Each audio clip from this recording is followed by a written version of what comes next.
Hey guys, welcome to the 47th C# tutorial that I'm making for the new Boston. And in this tutorial, I'm going to be showing you how to use the convert class. So all you're going to need for this tutorial is a button and a text box. And once you have those on your form, just double click on the button. So in previous tutorials, we looked at the bit converter class, and the bit converter class mainly handles bytes, and we're going to want to be looking at other variable types. So we're going to use the convert class. So in order to access the methods inside of the convert class, we're just going to want to type convert and then use the dot operator. And since all of the methods inside of this class are static, we don't need to create, or we can't even create an instance of this class. So first, like I said, we're going to be looking at converting a string into an integer. So we're just going to use the toInt32 method.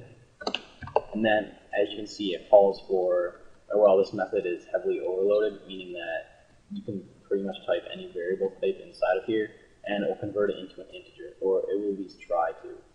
So we're just, like I said, going to be converting a string into an int32. So we're just going to type textbox1.text because it represents a string. And basically what this will do is it will convert whatever is in textbox1.text into an int32. And if it cannot do it, if there's like letters in there or something, it will throw an error. So first, we're just going to create an int to set it equal to, and then we're just going to display that integer in the message box. But we're going to have to do .toString. Alright, so basically what it does here is it takes whatever's in textbox1.text and it converts it into an integer. And then it sets whatever it converts it into equal to this integer right here. And then it displays this integer in the message box. So now I'm going to debug here. We just type any number in here and we'll display it in a message box. Type in 4, yep, we get 4. Type in 10, and we get 10. But if we try to type in like letters or something like K, those, it's going to get an error. Yep, input string is not in correct format, just meaning it can't convert letters into an int32. So we can also do many things with this. Like we can treat it just as if it was like a number or something. Like we can just add we can add 2 to it or something. We don't have to just leave it like that. We can treat it as if it was just a number or a variable. So we can just add 2 to it, type in like 10, we should get 12. Yep. So yeah. Alright, so there are many different methods inside of this convert class, like I said. You can convert pretty much anything into anything, like convert to character. Like if you wanted to do whatever character is in textbox1.text. And we just want to display this character in a message box. We can do that. Type in like F right here. Yep. Try to type in like a string, we're probably going to get an error. Yep, string must be exactly 1 character long, and it wasn't. I don't know, 5 or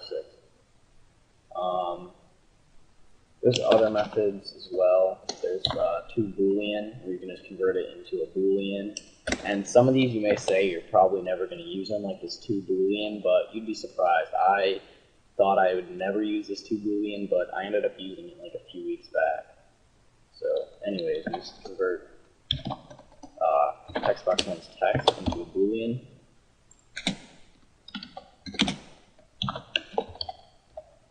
Set equal to that. Display it in a message box.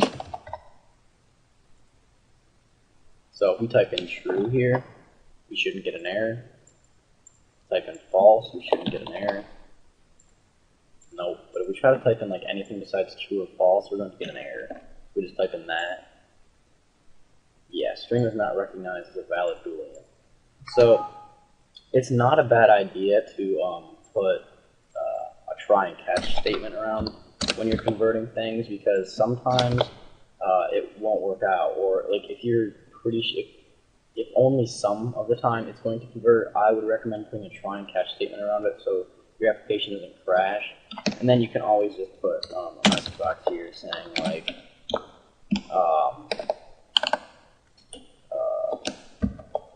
the conversion failed, and then you just know that there's a problem with your conversion, and then you can just keep on converting or have your application keep on going.